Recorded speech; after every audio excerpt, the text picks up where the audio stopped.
보자, 이런 제목으로 말씀을 드리고자 합니다. 한 청년이 얼굴을 씩씩거리면서 얼굴을 붉은 빛으로 하면서 스펄전 목사님을 찾아왔습니다. 아주 찔그러진 얼굴로 언짢은 표정으로, 목사님 혹시 좋은 게 있으면 소개 하나 해 주십시오.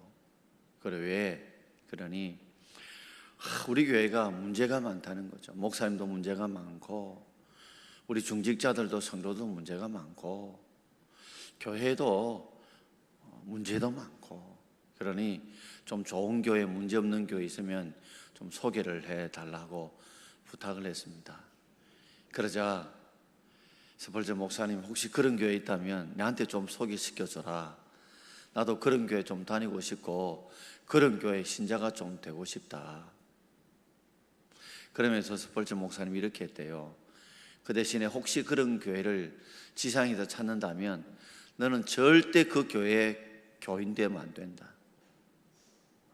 너 때문에 그 좋은 교회가 망가질 수 있다 라고 경고를 했다고 합니다. 책망을 했다고 그래요. 여러분, 우리가 어떻게 보면 살아가다 보면 사람이 불평하는 것이요, 습성입니다. 습관입니다. 우리는 그렇진 않는데 어느 틈인가 나도 모르는 사이에 이 불평하는 것들이, 부정적인 말투나 부정적인 생각들이 계속 반복되다 보면 나도 모르게 그것이 습성화 되어버리고 나도 모르게 굳어져 버릴 때가 없는지요. 그래서 혹시 좋은 교회를 가도, 평화롭고 어느 교회를 가도 또 그 가서 또 불평거리를 또 찾거든요. 그러니까 감사거리를 안 찾고 참 불평거리를 찾다 보니까 또 그 교회에서 아무리 좋은 교회라도 불평거리가 없을 수는 없잖아요. 그러다 보니까 또 불평하게 되어지면 마치 깨끗한 물에 누가 하나 돌 던지고 흙탕물 던져버리면 그 전체가 또 구중물이 되고 흙탕물이 될 수밖에 없는 것과 똑같습니다. 여러분, 누가 행복을 만들어 주기보다는 우리가 스스로가 행복을 만들어 가야 되지, 누군가가 행복을 만들어 줄 기대하는 사람에게는 절대로 행복이 오지 않습니다. 예수님께서 공생의 사역을 하시면서 감사했다는 이야기가 여러 번 있겠지만 성경에 기록된 데는 4번 정도 나오고 있습니다. 먼저 요한복음 11장 41절에 나오고 있거든요. 같이 읽읍시다. 돌을 옮겨 놓으니 예수께서 눈을 들어 우러러 보시고 이르시되 아버지여, 내 말을 들으신 것을 감사합니다. 이 말은 나사로가 죽었을 때에 예수님께서 그 소식을 받음에도 불구하고 4일을 늦게 가셨습니다. 늦게 가다 보니 이미 나사로의 시신에 썩은 냄새가 진동을 합니다. 그런 가운데 그 시신을 돌 안에, 이제 무덤 안에 두고 있었을 때에 예수님께서 돌을 옮겨 넣으라고 말하면서 예수님께서 하늘을 우러러 보시고 기도하시는데 어떻게 기도하시냐면, 아버지여, 내 말을 들으신 것을 감사합니다. 아버지여, 내 말, 내 기도를 들으신 걸 감사합니다. 예수님은 늘 하나님께서 자신의 기도를 들어주심에 대한 늘 감사하는 마음을 가지고 기도하셨습니다. 그럼 우리 삶에도 지금 살아오면서 어떤 데 하나님이 응답해 주지 않는 것도 어떤 데는 그것이 감사고, 어떤 데 하나님께서 기도를 빨리 응답해 주지 않고 기다리게 하심도 감사하고, 또 하나님이 때를 따라 우리의 기도에 응답해 주신 것도 감사한데, 예수님의 삶들 속에서 어떤 십자가의 그 기도, 이 구원의 잔을, 이 십자가의 잔을 옮겨달라고 했을 때에 들어주지 않은 것도 하나님의 은혜요, 감사하거든요. 그렇기 때문에 예수님은 늘 기도할 때마다 늘 자신의 기도에 응답하신 하나님 앞에 감사하는 그런 기도를 드렸거든요. 그것이 예수님의 기도에 한번 감사의 내용이 나옵니다. 또 한 가지는 누가복음 11장 29절에 예수님이 성만찬 때의 기록이 나옵니다. 누가복음 22장 우리 29절 같이 읽겠습니다. 또 떡을 가져 감사 기도하시고 떼어 그들에게 주시며 이르시되 이것은 너희를 위하여 주는 내 몸이라. 너희가 이를 통하여 나를 기념하라 하시고, 예수님께 친히 십자가에 죽으시기 전에 성찬회식을 거행하시면서 떡을 가지고 뭐 하셨다고요? 감사기도 하셨다. 지금 예수님께서 이 떡이 뭡니까? 바로 예수님의 살을 상징합니다. 예수님이 우리의 죄를 대신 지시고 살을 찢어 죽으시는 바로 성만찬의 장면에서 예수님께서 자신이 멀지 않아 십자가에 온 백성의 죄를 대신하여 십자가에 살을 찢어 죽으시는 그 장면을 놓고 지금 감사기도 하고 있다는 거예요. 왜 감사기도 할까요? 하나님 아버지, 내가 온 백성의 죄를 용서해 주시기 위해서 이 땅에 인간의 몸을 입고 이 땅에 왔는데 이제 그 사명의 때를 이룰 때가 왔습니다. 내가 죽는 것은 고통스럽고 힘들고 말할 수 없는 통곡과 아픔이지만 이걸 통해서 온 백성들이 죄에서 용서함을 받고 구원함을 받게 되니 그것이 감사한 거예요. 내 하나가 죽어서 이 만백성이 죄 가운데서 구원의 길이 열리고 대속의 길이 열리고 하나님의 자녀가 되고 하나님 아버지와 백성들 사이에 관계가 회복된 걸 생각해 보니 그것이 너무 감사한 겁니다. 내 하나가 죽어서 내 하나가 희생해서 온 백성을 죄 가운데 구원할 수 있다는 이 감사해서 지금 예수님 십자가의 죽음을 앞두고 성찬회식 때 떡을 떼면서 감사 기도하신 것입니다. 이게 예수님의 두 번째 감사 기도죠.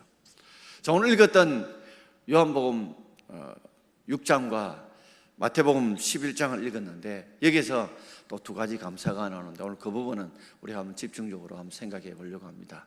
첫 번째는 작은 것에도 감사는 예수님의 기도였습니다. 작은 것에도 감사하셨는데 요한복음 6장은 오병이어의 내용이 나옵니다. 많은 백성들이 예수님의 말씀을 듣고 밤늦게 저녁 해가 질 때까지 말씀을 듣고 이제 돌아가야 되는데 예수님께서 그동안 말씀 듣고 배고파 힘들어하는 그 백성들의 아픔을 보시고 안타까움을 보시고 빌립을 시험했습니다. 이 시험했다만 테스트해 본 거예요. 얼마나 믿음이 있는가 하면 테스트해 봤는데 그 내용이 뭐냐면 우리가 어디서 좀 떡을 사가지고 이 백성들을 좀 먹일 수 있겠느냐, 내가 이 백성을 좀 먹이고 싶은데 어디서 떡을 사서 이 백성을 좀 먹일 수 있겠느냐라고 빌립에게 신앙의 테스트를 해본 겁니다. 그러니까 빌립은 대뜸 생각할 때 무슨 생각을 했냐면, 야, 이게 있는 사람들에게 조금씩 나눠줘도 200데나리의 돈이 좀 필요하겠다. 그래서 예수님, 정말 조금씩 나눠줘도 200데나리온에 노동자 200일에 그런 돈이 필요할 것 같은데, 그러자 옆에서 지그시 그 말씀을 듣고 지켜보던 안드레가 요한복음 6장 9절에 이렇게 말씀하고 있습니다. 자, 요한복음 6장 9절을 같이 읽겠습니다. 여기 한 아이가 있어 보리떡 5개와 물고기 2마리를 가지고 있나이다. 그러나 그것이 이 많은 사람에게 얼마나 되겠사옵나이까. 자, 그러다 보니까 이들에게 좀 떡을 또 그들이 고기를 좀 먹게 해서 그들이 좀 배를 든든히 채우고 돌아가게 하고 싶은데, 자, 제자들은 가진 것도 없고 예수님도 가진 것 없는데 그래서 백방으로 좀 구해보니 어린아이가 그래도 자기 먹으려고 도시락을 준비해 온 겁니다. 떡 5개도 아주 작은 떡이고 물고기도 우리 같은 상품 가치가 없는 아주 어부들이 버리는 작은 피레미 같은 고기 2마리를 그 어린아이가 자기가 먹지 않고 내놓은 겁니다. 참 귀하죠. 이걸 보면 어른이 내놓은 것이 아니고 어린아이가 내놓은 거예요. 그러니까 순수하게 자기 것을 희생하고 어린아이 같은 그런 마음으로 어린아이가 베푸는 거죠. 그러면서 뭐라고 이야기합니까? 안드레가 이것이 이 많은 사람에게 얼마나 되겠습니까? 이것 가지고 그 많은 사람들, 당시에 숫자를 대충 헤아려 보니까 남자 20세 이상 된 사람의 숫자를 카운팅 하는데 보니까 남자만 한 5천 명쯤 되는데 꼴랑 이것 가지고 얻어 입에 붙이겠다는 겁니다. 이것 가지고 누구의 입에 들어가겠느냐는 거죠. 그러면서 이 안드레의 말투를 가만히 보면 예수님께서 돈도 없으시면서 허풍 떠는 것 아니냐, 돈도 없으시면서 이 많은 사람들을 어떻게 먹으려고 하느냐, 우리도 돈이 없는데 그래서 우리 어떻게 하잔 말이냐. 그런데 예수님께 대뜸 그 사람들을 다 앉히게 만드시거든요. 다 앉히게 만드셔서, 그러니까 말씀을 들을 때는 앉아있거나 섰던가 했겠죠. 그래서 일어나려고 하는 사람도 있을 건데 다 그 사람들 앉춘 겁니다. 이거 제자들이 더 당황스러웠을 것입니다. 실컷 말씀 잘 전해놓고 나중에는 이거 사람들에게 창피당하는 것 아니야. 나중에 사람들한테 실컷 예수님 말씀 잘 전해놓고 욕 듣는 것 아니야. 얼마나 가슴이 쿵쿵 그랬겠습니까? 가진 거는 없고 그대야 쪼매난 떡 5개 물고기 2마리밖에 없는데 그 5,000명 되는 남자들 다 앉아라 했으니까 이 사후 대책을 어떻게 예수님께서 해결할까? 아예 시작하지나 말지 그냥 보내도 되는데 뭐 하려고 사고를 쳐서 뭐 하려고 이렇게 공경에 스스로 빠뜨리려고 하는지. 여기서 예수님께서 이렇게 말씀하셨죠. 요한복음 6장 11절 말씀 같이 읽겠습니다. 예수께서 그걸 가져 축사하신 후에 앉은 자들에게 나눠주시고 물고기도 그렇게 그들의 원대로 주시니라. 아멘. 예수의 떡을 가지고 축사라는 말은요, 축복과 감사의, 축복의 축자를 따고 감사의 사자를 따서 축사라고 부릅니다. 그러니까 하나님 이들에게 뭘 내려달라고요? 축복, 복을 내려주시고 또 이를 통해서 복 내려주신 하나님께 감사하게 해달라고, 그것이 축사입니다. 축사는 축복과 감사가 합쳐진 말이죠. 우리가 보통 목사님이 예배 마치고 축도하는 것은 축복, 기도에 축자에다 기도에 도자를 따서 우리가 축도라고 부르듯이 축사는 축복과 감사가 합쳐진 말입니다. 그러니까 주님께서 복을 내려달라고 기도하고 그리고 하나님 그것 때문에 우리가 감사할 수 있게 해달라고 예수님께서 축사하시고 안전들에게 물고기를 그렇게 나누신데 뭐요? 원대로 나눠주셨어요. 넉넉하게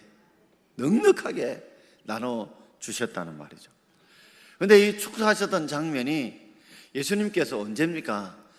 자, 그 5,000명 이상 사람 먹을 수 있는 충분한 떡과 물고기들이 이미 주어져서 또 다 먹고 난 뒤에 축사한 것이 아니고 지금 없는 가운데, 부족한 가운데에서도 하나님께서, 예수님께서 먼저 축사하시고 그렇게 할 때에 정말 지극히 미미해 보이는 걸 통해서 수많은 사람을 먹이신 것입니다. 이를 통해서 예수님은 2가지를 가르치고자 하신 것입니다. 한 가지는 바로 내가 하나님의 아들 메시아다는 것, 이런 기적을, 전능하신 기적을 베풀 수 있는 하나님의 아들, 하나님 되시는 메시아라는 것을 그들로 하여금 깨닫고 믿게 하기 위한 것입니다. 그러므로 세상에 아무것도 가진 것이 없고 불가능하게 보이는 일이다 할지라도 그 하나님을 찾고 그 예수님을 찾으면 너희들의 삶의 문제가, 불가능한 문제들도 해결되고 이루어진다는 것을 그들에게 똑똑히 보여주시기 위해서 빌립으로 하여금 시험해서 우리가 이 많은 사람들 어디서 떡을 구해서 먹이겠냐고 물어보신 거예요. 그런데 제자는 하나같이 돈 문제를 꺼내 200데나리온이 필요하다고 5병이를 가지고도 이것 가지고 얼마 되겠느냐고 이렇게 말할 정도로 그들이 예수님과 함께 따라다니면서도 기적 현장에 함께함에도 아직 그들의 믿음이 성장하지 못했고, 그래서 아직도 예수가 그리스도라고 하는 하나님의 아들이요 메시아라고 하는 신앙의 고백을 못하고 있는 거예요. 여러분, 우리 하나님은 전능하신 분인 줄 믿습니다.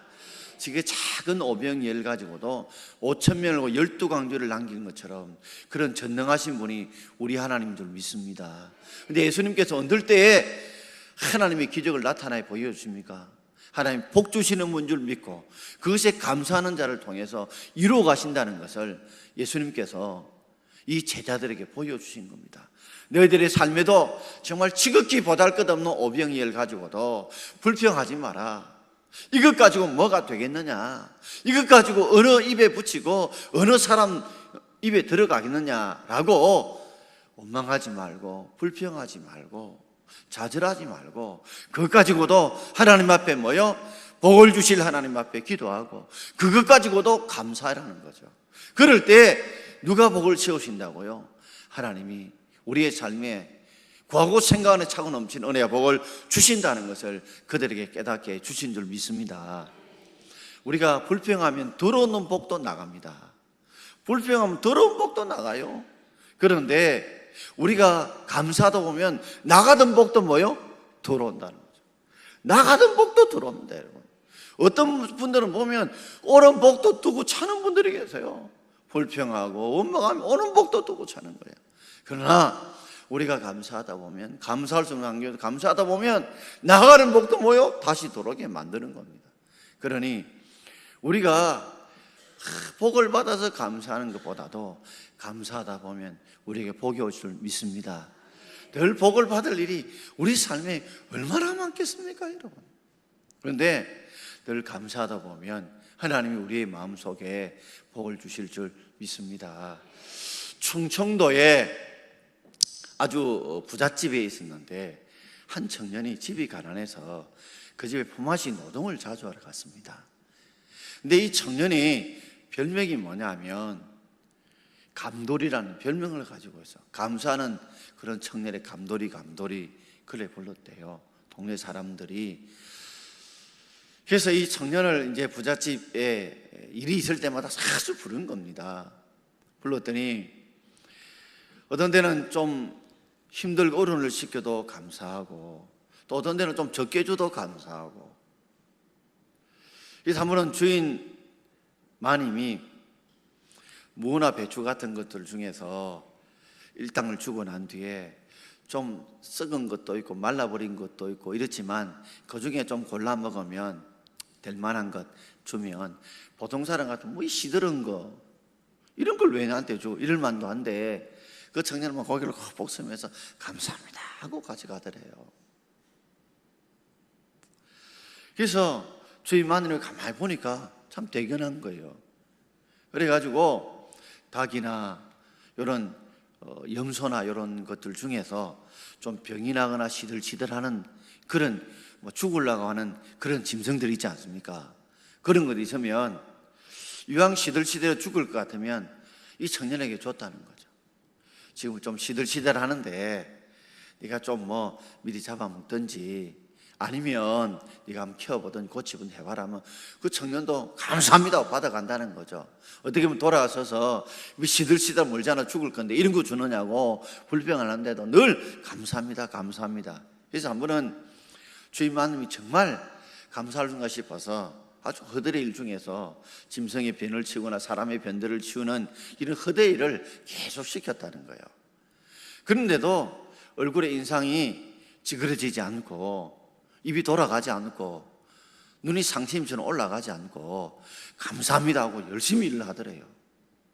그러니까 참 주인 마님 속에 너무 깊은 감동이 되더래요. 그래서 알아봤더니 이 청년이 어떤 청년을 보니까 원래 조금 모질에는 푼수가 떨어진 청년인가 알아봤더니 그런 청년은 아니고 엄마 아버지가 일찍 돌아가서 정말 가난해서 배우지는 못했지만 사람이 성실하고 진실하고 뭐든지 이렇게 웃으면서 최선을 다한다는 그런 청년이래요. 그런데 이 마님에게도 하나의 큰 고민이 하나 있었는데 그 고민은 하나밖에 없는 딸이 있는데 어릴 때부터 정말 귀엽게 늦게 태어난 늦둥이 같은 귀한 외동딸인데 너무 곱게 자라다 보니 아이가 제대로 성장도 안 되고 편식도 심하고 몸도 자꾸만 말라가고 예민하고 소심하고 키도 안 크고. 그 마님 입장에서는 이 내 딸이 사랑굿이나 좀 하겠나, 나중에는 시집도 가서 아들을 낳겠나 이런 걱정이 있었대요. 부잣집의 딸인 줄 알지만 너무나 병치레도 자주 하고 외수하고 너무 보잘것없으니 어느 누구도 거들떠 보지 않습니다. 그다음 하나님 마음속에 이 청년이 배운 건 없지만 뭐든지 열심히 하고 최선을 다하고 감사하니까 뭐 짐승들 중에 병들고 이래도 그 짐승들을 데리고 좀 열심히 해서 키우기도 하고 또 열심히 그 돈을 품앗이를 모아서 농가 밭도 좀 사는 모습을 보고 혹시 우리 딸이 지금 조금 병기도 있고 여러 가지 성장도 좀 더디고 여러 가지 보잘것없지만 내 딸에게 너 장가 오겠느냐 이랬겠네. 이 감돌이 청년이 예 감사합니다 하고 그래서 장가를 든 거예요. 그래서 그 집에다가 딸이 있는 집에다가 사위를 부른 게 아니고 이 딸을 그 감돌이 가난 집으로 시집을 보낸 거예요. 보냈는데 아니나 다를까 그 딸이 살도 좀 찌고 애도 한 둘이 놓고 잘 사는 거예요. 그러니까 이 마님 마음속에 남편이 오늘 한 겁니다.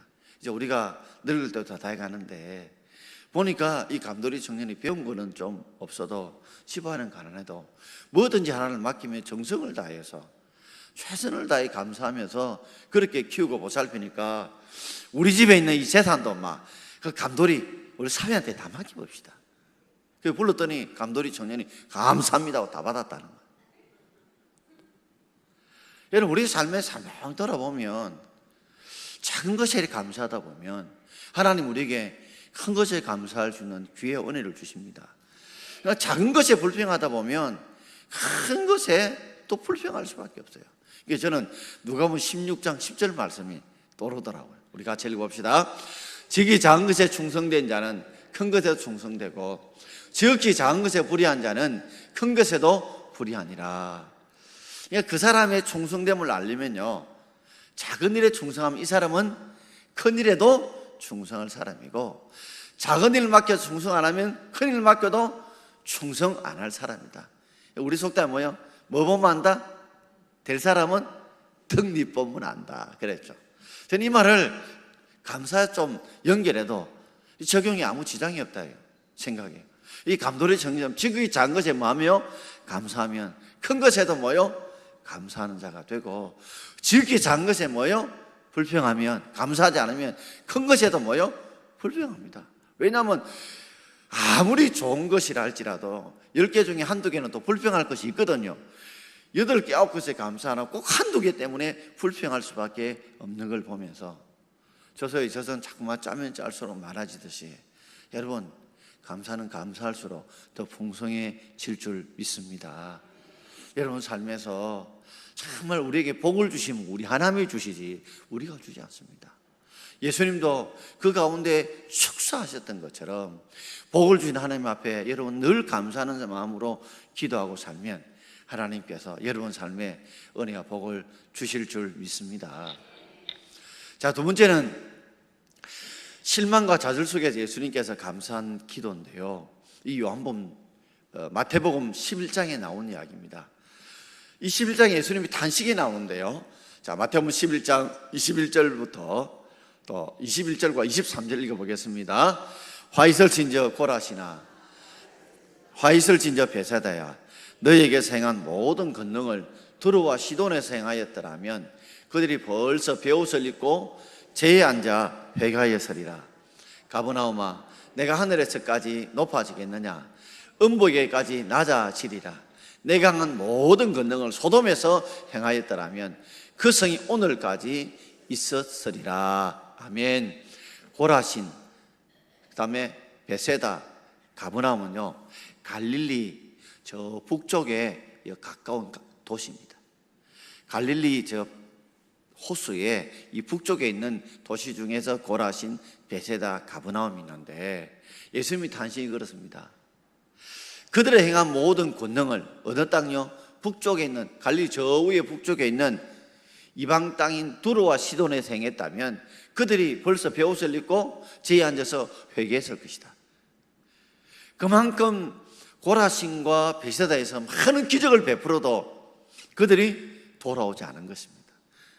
예수님을 하나님의 아들로 영접하지 않은 것입니다. 회개하지 않은 것입니다. 그 단식을 예수님께서 말씀하고 있는 것입니다. 그리고 가버나움에도 하늘에까지 높아지겠느냐 음부 저 땅 깊숙까지 낮아지려 하면서 내가 행한 모든 권능을 소돔에서 가장 악한 도시였던 소돔에 행했더라도 그 성이 오늘까지 남아있었을 것이다. 불과 유황불 속에 망하지 않았을 것이다. 그만큼 이 고라신, 베세다, 가브나움이 예수님께서 그쪽에 전폭적으로 집중적으로 권능을 행하시고 행함에도 불구하고 그들이 돌아오고 회개하고 돌이키지 않는 그 안타까움 속에서 예수님께서 감사하는 내용이 나오거든요. 자, 마태복음 11장 25절, 26절을 우리 함께 읽어보겠습니다. 그때 예수께서 대답하여 이르시되 천지의 주제이신 아버지여, 이것을 지혜롭고 슬기는 자들에게는 숨기시고 어린아이들에게는 나타내심을 감사하나이다. 옳소이다. 이렇게 된 것이 아버지의 뜻이니이다. 아멘. 한번 생각해 보십시오.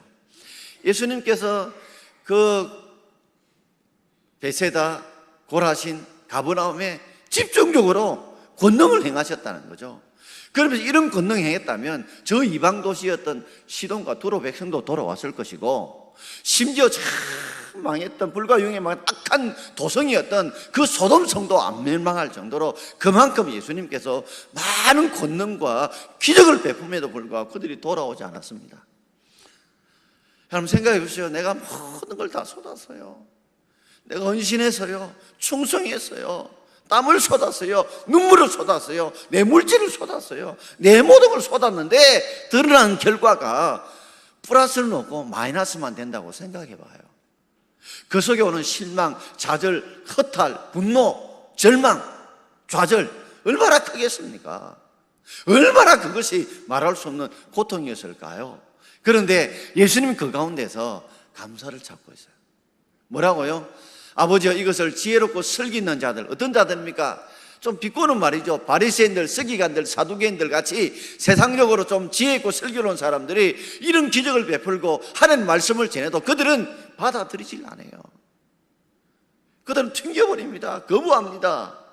그런데 어린아이들 같은 순박하고 배우지 못하고 어쩌면 좀 지능도 떨어지고 순수한 마음을 가진 자들은 뭐요?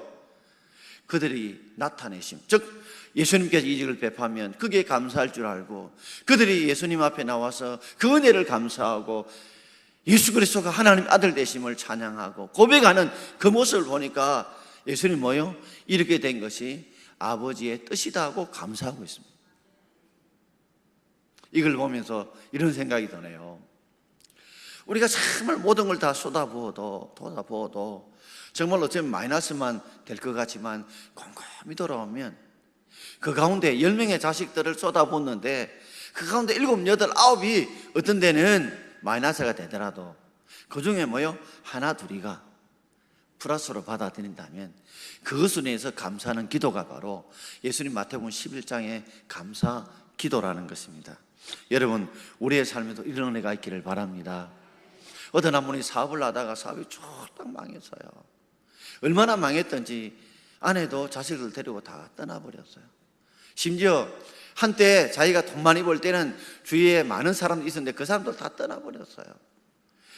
정말 물질 인구보다 더 큰 고통은 사람들이 자기를 떠나는 이 고립감, 고독감, 혼자됨, 이것이 더 고통스럽고 힘들었다고 합니다. 사람들이 비난하는 그 소리들이 견디기 힘들었대요. 죽을 생각도 해보고 별 생각을 다 하다가 곰곰이 생각해보니 내가 예수를 70년 믿어도 내가 성경 한 번 제대로 읽지 못했다는 거죠. 그래서 내가 죽을 때 죽더라도 내가 성경을 적어도 한 3번은 읽고 한번 죽어야 되겠다. 3번 읽고 죽어야 되겠다 싶어가지고 성경책을 들고 기도원에 가서 성경을 읽기 시작했어요. 그래서 총독하면서 삼독을 하고 난 뒤에 그 입에서 하나님 감사합니다 하는 말이 튀어나오더라는 겁니다. 돌아보니 내가 세상의 물질에 미쳐가지고 하나님 믿는다 하면서도 예배 드린다 하면서도 수십 년에 예수 믿어 한번 성경도 제대로 읽지 못하고 살아왔던 자신의 삶이 돌아보니 하나님이 나라와 하여금 하나님 말씀 읽으라고, 하나님께 집중하라고, 하나님께 매달리라고 나라가 이런 고난을 주셨구나 하는 생각들이 깨달아지고 그 마음이 믿어지더라고. 그래서 이분이 하나님 나를 그러면 더 깊은 데로 몰 때까지 몰아보십시오. 그 내가 주님을 놓지 않을 겁니다. 끝까지 주님을 붙들 겁니다 하고 매달리고 기도할 때 하나님이 다시금 주위에 사람을 붙여주시고 그 사업을 회복시켜 주시라는 겁니다. 여러분, 고난의 밑바위에 가서도 우리가 주님을 붙들고 감사하면 생사복은 하나님의 손에 달려있는 줄 믿습니다. 사람이 하는 게 아니라 그 하나님이 지고 계신다는 그런 자들에게 하나님이 은혜와 복을 주실 줄 믿습니다.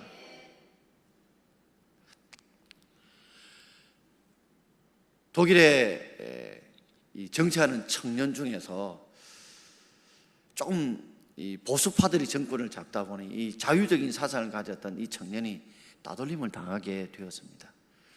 나중에 돈도 없고 이래서 시골 마을에 가난한 여인 속에 그래서 잠을 자게 되었는데, 그래서 하필 아침에 일어나니까 자신이 낡은 구두를 가지고 가버린 거예요. 입에서 안 그래도 지금 불평불만이 많은데 낡은 구두를 갖다가 가져갔으니까 얼마나 불평이 생기는지. 아니, 하나님, 이 가난한 자 이 낡은 구두도 가져가는 놈이 있습니까? 하나님 나를 얼마만큼 비참하게 만들려고 합니까? 입에서 입이 이만큼 나면 불평불만이 생긴 거예요. 그러자 그 여인숙 주인이 참 지혜로워요. 낡은 신발 하나 갖다 주면서 우리 청년, 우리 같이 한번 교회나 한번 가보게라. 예배나 한번 드려. 아야, 싫다고. 딱 교회 한번 가보자. 교회 가보자. 그래서 그 청년을 겨우겨우 구슬러서 예배당을 갔는데 하필 앉은 자리가 자기 옆에 이 두 다리가 없는 사람이 자기 옆에 앉은 거예요. 근데 두 다리 없는 사람이 말씀 듣고 찬양하면서 눈물 흘리고 박수치고 감사하고 하는데 그 표정을 가만히 보니까 자신은 두 신발, 낡은 신발, 구두 잃어버린 것밖에 없는데 이 사람은 구두도 신을 수 없는 두 다리가 없음에도 불구하고 감사하며 기도하며 찬양하며 눈물 흘리는 모습을 볼 때에 자신의 삶이 너무나 비참하고 초라하고 나약함을 깨닫게 된 거예요. 그래서 결심을 했대요. 내가 죽을 때까지 내가 원망 불평하지 않고 감사하며 살겠습니다. 내가 죽을 때까지 원망 불평하며 감사하며 살겠습니다. 그렇게 다짐하면서 그가 살았는데 결국에는 그에게 다시 정치할 기회가 오게 되어지고 나중에는 독일에 우리 같으면 경제기운이죠. 그 당시 재무장관이 되었는데 그 사람이 마티 비렌이라는 사람입니다. 여러분, 우리는 어쩌면 신발은 다시 사면 살 수 있지만 두 다리는 다시 얻을 수 없잖아요. 그럼에도 감사할 때에 하나님이 그 삶 속에 더 넉넉한 것을 세워주는 줄 믿기를 바랍니다. 말씀을 마치고 답니다. 여러분, 어쩌면 우리의 삶에 있어서 예수님의 감사를 통해서 500개의 기적을 통해서 정말 모든 것을 채우시는 분이 5,000명을 먹이고 12강을 남기게 하실 분이 바로 우리 하나님이라는 걸 보여주시면서 없는 가운데서 복을 주실 하나님 앞에 감사할 수 있는 것을 배울 수 있기를 바랍니다. 그리고 정말 고라신, 베세다, 가버나움에 그렇게 권능과 기적을 베풀어도 그들이 회개하고 돌아오지 않지만 그럼에도 불구하고 어린아이와 같이 순수한 사람들이 몇몇이라도 돌아오고 예수님의 제자가 되고 다른 그 무리를 보면서 이것이 하나님의 뜻이구나 하고 감사했던 것처럼 없어도 있는 것 하나 둘 때문에도 여러분 9, 8, 9이 혹시 만화가 돼도 한두 개가 플러스 된 것에 대해서 감사할 수 있는 저와 여러분 되길 바랍니다. 제 마음에 같아서는 주일 1, 2, 3부를 다 오면 우리 이 예배당에 확 앉아도 자리가 모자라거든요. 우리 이 본당 아무리 저 모생에 다 500석밖에 안 돼요. 그러니까 다 못 앉습니다, 여러분. 금요일날 좀 확 차서 앉으면 정말 좋겠지만 오늘 예배드리면 그런 생각이에요. 여기 있는 이만큼이라도 오신 것이 얼마나 감사한지. 감사한 게 청년들도 보인다는 게, 학생들 보인다는 게 얼마나 감사한지. 그런 마음을 가지고 항상 감사할 수 있는 저와 여러분 되기를 주의 이름으로 축원드립니다. 자, 우리 한번 찬양을 부르면서 하나님 앞에